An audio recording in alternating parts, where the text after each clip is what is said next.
ମା ଆମେ ଆଲୋଚନା କରୁଛନ୍ତି ମାତୃରଚନାବଳୀ ଭାଗ 10 ଜ୍ଞାନ 114। କାଲି ଆମେ ଆଲୋଚନା ଆରମ୍ଭ କରିସାରିଛନ୍ତି।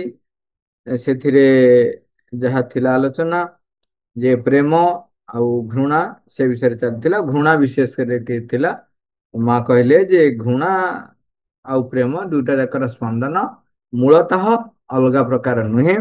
ଏ ଦୁଇଟା ଯାକରେ ଇନ୍ଦ୍ରିୟ ବୋଧ ସମାନ ଥାଏ, କେବଳ ବାହାରକୁ ପରିପ୍ରକାଶରେ ବିପରୀତ ପ୍ରତୀତ ହୁଏ। ଆଉ ଭଲ ପାଉଥିବା ବସ୍ତୁ ପାଖରେ ଆମେ ଯେପରି ଦାସ ହେଇ ରହିଥାଉ, ସେହିପରି ଘୃଣା ପାଉଥିବା କୌଣସି ବସ୍ତୁ ପାଖରେ ତାଠାରୁ ଅଧିକ ପରିମାଣରେ ଦାସ ହେଇକି ରହୁ। ଏବଂ ସେତେବେଳେ ଇନ୍ଦ୍ରିୟ ବୋଧ କଥା ଆସିଲା।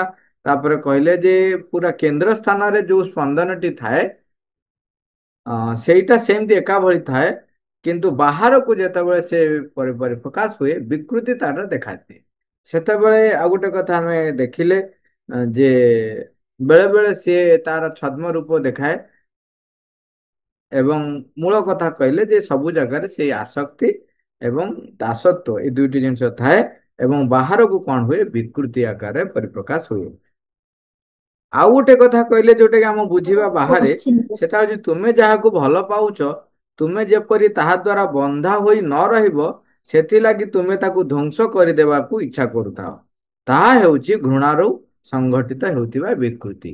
ଯେମିତି କି ଆମର ସାଧାରଣତଃ ଆପଣ ଯୋଉ ଏବେ ଅତି ନିଚ ସ୍ତରରେ ଯେମିତି କହୁଛନ୍ତି, ତୁ ଯଦି ମୋର ହେଇପାରିଲୁନି କେବେ କାହାର ହେଇପାରିବୁନି, ଏସିଡ ପକେଇବା ଇତ୍ୟାଦି ଇତ୍ୟାଦି, ଇଏ ସବୁ ହଉଛି କଣ, ତାକୁ ଅଧିକାର କରିବା ପାଇଁ ଯେତେବେଳେ ଜଣେ ଚେଷ୍ଟା କରେ, ଯଦି ନ ପାଏ, ଅଧିକୃତ ନ କରିପାରେ, ସେତେବେଳେ ସିଏ ଘୃଣାରେ ରୂପ ନେଉଛି ଏବଂ ତାର ସେଇଟା ବିକୃତି ଆକାରରେ ଦେଖଉଛି। କିନ୍ତୁ ସେଠି ସେଇଥିପାଇଁ କହିଲେ ତୁମେ ତାହାକୁ ପାଇପାରୁନାହ, ଆତ୍ମସାତ କରିପାରୁନାହ, ତେଣୁ ତୁମେ ଏ ପ୍ରକାର କରୁଛ।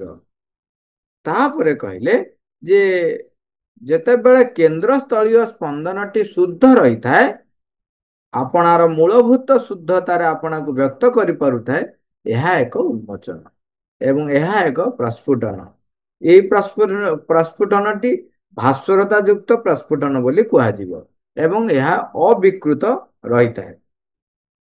ତେଣୁ ଇଏ ସେତିକି ବେଳେ ଯାଇ ତାହା ଅବିକୃତ ରହିପାରିବ ଏବଂ ସ୍ଥୂଳ ଭୂମିକୁ ଆସି ସେ କେମିତି ପରିପ୍ରକାଶ କରେ, ଯୋଉଟା ଯୋଉଟା ଆମର ହଉଛି କଣ କହିଲେ ଶୁଦ୍ଧ ମୂଳଭୂତ ଶୁଦ୍ଧ ଯୋଉ ସ୍ପନ୍ଦନ, ସିଏ ଯେତେବେଳେ ପରିପ୍ରକାଶ ହୁଏ, ସେତେବେଳେ ଆତ୍ମଦାନ ରୂପରେ, ଆତ୍ମବିସ୍ମରଣ ଉପରେ, ଆତ୍ମାର ଉଦାରତା ରୂପେ ସେ କଣ ହୁଏ ନା ପ୍ରକଟ ହୋଇଥାଏ।